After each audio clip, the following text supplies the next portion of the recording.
बल्कि रॉ के असर जो सबक हमारा शुरू है उसमें अब हम पढ़ेंगे बल्कि रॉ के हरारती असर। अब सवाल का जवाब दो, ऐसे कौन कौन सी अशिया है जिसमें से बल्कि और गुजरने पर वो चीज़ें गर्म हो जाती है? बोलो, खड़े रह के बोलते जाओ। Oven, very good oven. और हाँ ओवन, हाँ देखो ये है बल्कि स्तरी है ना, हाँ ये बल्कि स्तरी, पानी गर्म करने वाला बॉयलर। और very good heater, very good. अब ये चीज़ें सब गर्म होती हैं। तो बल्कि रोग के हाथी असरात में सबसे पहले हम देखते हैं बल्कि स्तरी। हर एक को मालूम है बल्कि स्तरी इस तरह की होती है। हाँ ये बल्कि स्तरी में ये जो नीचे वाला पोर्शन रहता है जिससे हम क्या करते हैं, प्रेस करते हैं इस तरह से, कपड़ों को प्रेस करते हैं। लेकिन अगर गलती से हमको इसका टच हो गया हमारा हाथ, तो टच होने के बाद क्या हमको करंट लगेगा? क्या लगेगा? जल जाएगा ना, चटका लगेगा ना। जलेगा तो बाद में रख देंगे तो जल जाएगा, लेकिन फौरन क्या हो जाएगा, चटका लगेगा। अब ये बताओ कि हमको बल्कि होगा झटका क्यों नहीं लगेगा, करंट क्यों नहीं लगेगा? क्या वजह है? वो करंट गरम, देखो वो करंट गरम नहीं है। अब देखो ये अगर इसको हम ओपन करते हैं बच्चों, हाँ इसको ओपन करते हैं, ओपन करने पर इसमें आप लोगों को ये शीट दिखाई दे रही है इस तरह से। ये निक्रोम तार की शीट है। किसकी है? निक्रोम तार की शीट। अब ये निक्रोम तार की शीट क्यों ली गई, इसमें तांबे की तार क्यों नहीं ली गई? तो निक्रोम तार जो रहता है बहुत जल्द गर्म हो जाता है और दर्जा बहुत ऊंचा रहता है। अब यहाँ तुमको दिख रहा होगा, देखो इस तरह से।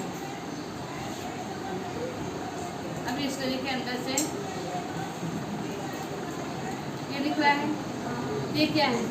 ये अबरक का फॉल है। क्या है ये? अबरक का फॉल। अबरक का फॉल होने की वजह से कभी इस तरह करते करते हमारा हाथ यहाँ लग जाएगा तो हमको बल्कि झटका नहीं लगेगा, बस हमको क्या लग जाएगा? झटका लग जाएगा। तो बल्कि रॉ के हाथ के असर पर मुमनी आप लोगों को नजर आई, ये है बल्कि स्तरी। क्या है ये? बल्कि स्तरी। अब दूसरा हम देखते हैं बल्कि रॉ के हाथ के असर पर मुमनी। आपने बल्कि अंगीठी देखी होगी, यानी अंगीठी यानी क्या? सेगड़ी, जो बल्कि रॉ से शुरू होती है। किसी को मालूम क्या नाम है उसका? क्या बोलते हैं? जो इलेक्ट्रिक पर शुरू होती है, इलेक्ट्रिक बोर्ड। बोलो। बल्कि अंगीठी इसको उर्दू में बोला जाता है और इसमें जो तार होती है, कहाँ है मित्रों की तार? देखो ये होती है जो बल्कि अंगीठी, इलेक्ट्रिक सेगड़ी जिसे कहते हैं, इलेक्ट्रिक सेगड़ी जिसे कहते हैं। उसमें क्या होता है, इस तरह से ये कॉइल लगी होती है। ये कॉइल भी किसकी बनी होती है? निक्रोम की बनी होती है। इसका दर्जा बहुत ज़्यादा रहता है। जैसी बल्कि वो जारी करेंगे हमारी जो सेगड़ी है वो क्या हो जाएगी? गर्म हो जाएगी। इसी तरह से एक और आपके सामने ये तार है। अब ये तार का क्या होता है? लच्छा होता है। क्या होता है इसका? लच्छा। लच्छा यानी क्या? बहुत सारे तारों का गुच्छा, जैसे कहते हैं तार का गुच्छा है। देखिए तार का गुच्छा है, तो इसी तरह से लच्छे की शक्ल में होती है और इसका दर्जा कैसा होता है? बहुत ऊंचा रहता है। ये जो है ये निक्रोम तार है और ये स्टील की तार है, एल्यूमिनियम। ये एल्यूमिनियम है और ये क्या है? निक्रोम है। तो एल्यूमिनियम की तार जब हम इन दोनों को बल्कि रॉ गुजारेंगे तो ये आहिस्ता आहिस्ता गर्म होगी, लेकिन जैसे ही इसमें से बल्कि रॉ गुजारेंगे ये बहुत तेज़ी से गर्म होगी, ये लाल हो जाएगी पूरी की पूरी और फ़ौरन जो है हमारा खाना पक जाएगा या कोई चीज़ आराम से जल जाएगी। तो ये बल्कि रॉ के हाथ के असर पर मुमकिन है। अब ये बताओ, अब दूसरी बात ये है इलेक्ट्रिक बल्ब। सबको मालूम है इलेक्ट्रिक बल्ब ये। अब देखो इलेक्ट्रिक बल्ब इधर आओ मेरा,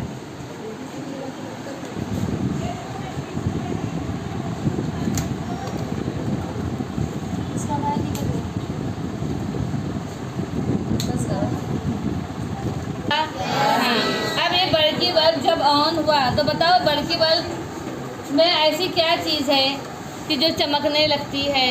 कौन सी तार इस्तेमाल होती है बल्कि बल्ब में? तांबे की तार नहीं। अगर तांबे की तार भी बल्कि रॉ की अच्छी मौसले, ये तांबे का तार है ना। देखो बल्कि बल्ब में जो तार इस्तेमाल होती है वो है टंगस्टन की तार। कौन सी तार है वो?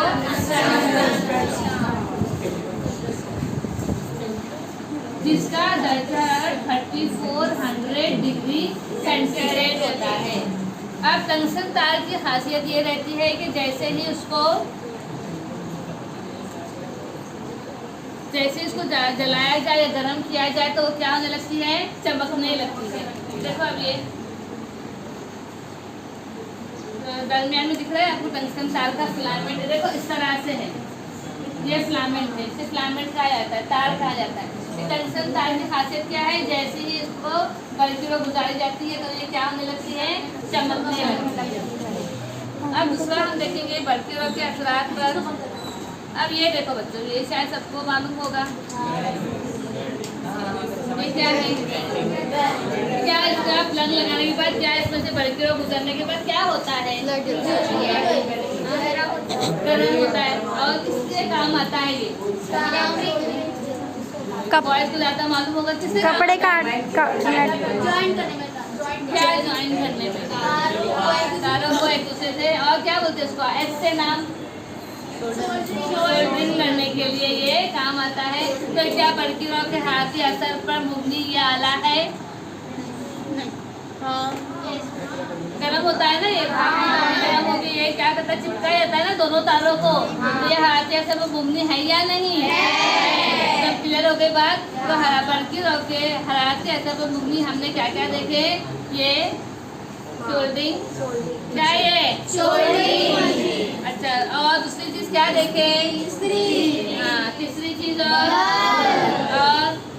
अब चौथी चीज जब हम देखेंगे हमारे घरों में बल्कि रो का पूरा कनेक्शन होता है। कनेक्शन होने में क्या होता है, कभी हमारे घर की लाइट चली गई तो हम देखते हैं ना आजू बाजू की लाइट गई है कि नहीं, लेकिन आजू बाजू की लाइट रहती है, हमारे अकेले घर की लाइट चली गई तो सबसे पहले हम क्या देखते हैं, फ्यूज देखते हैं। ये फ्यूज नहीं है, क्या है, फ्यूज, हर एक का अकेला अकेला ये फ्यूज रहता है। तो ये फ्यूज में हम ये इस तरह से निकाल कर चेक करते हैं कि इसमें देखो तार है, तो ये जो तार किसकी बनी होती है, ये तार मखलूत धातु की बनी होती है, जिसका नुक्ता पिघलाव बहुत कम होता है। यानी ये फ्यूज, जैसे ही ये फ्यूज ऐसा होता है कि जब पोल में से इलेक्ट्रिक करंट आता है, इलेक्ट्रिक करंट बहुत ज्यादा अगर आ रहा हो, अगर इसमें से जाके हमारे घरेलू जो आलात है सब में चले जाती है, लेकिन अगर ज्यादा करंट आया तो ये क्या हो जाता है, ये पिघल के ये बीच में से टूट जाती है, यानी हमारी लाइट तो चले जाती है और बाकी का जो रहेगा ये कनेक्शन टूटने से बल्कि रो क्या हो जाएंगी, बंद हो जाएंगी, लेकिन हमारे आलात महफूज रहेंगे किससे, बल्कि रो के झटके से, करंट से हमारे बल्कि। अगर इसमें तांबे का तार हम इस्तेमाल करेंगे, हम निक्रोम का तार इस्तेमाल करेंगे तो वो बहुत जल्दी टूटेगा नहीं, क्योंकि ये तार ऐसी रहना चाहिए कि पिघलने के बाद क्या हो जाए, खुल जाए यानी क्या, टूट जाए। बहुत ज्यादा इलेक्ट्रिक करंट अगर पोल पर से आए तो सबसे पहले वो कहाँ से गुजरती है, इसमें से गुजरती है, और फिर हमारे घरों में बल्कि रो का कनेक्शन पूरा रहता है। अगर बहुत ज्यादा बल्कि रो आ जाए तो इसमें ये तार क्या हो जाती है, पिघल जाती है और हमारे आलात से बच जाते हैं, झटके से बच जाते हैं, इलेक्ट्रिक से या शॉर्ट सर्किट से बच जाते हैं। बहुत सारे फ्यूज यहाँ मौजूद है, बाद में आपको डायग्राम बताएंगे। तो ये एक फ्यूज का काम याद रखो। फिर हमारे घर में इस्तेमाल होती है मोटर है, जैसा बड़की मोटर इस्तेमाल होती है, पंखे में मोटर इस्तेमाल होती है। तो देखो कुछ इस तरह की वो मोटर रहती है, तो देखो इस तरह की कोई मोटर रहती है जो कैसी घूमती है, गोल गोल। अगर गोल गोल घुमाने के लिए अब हम देखते हैं, देखो तो मुझसे ना करंट नहीं लगेगा, तो कोई बॉय ताकि खड़े करा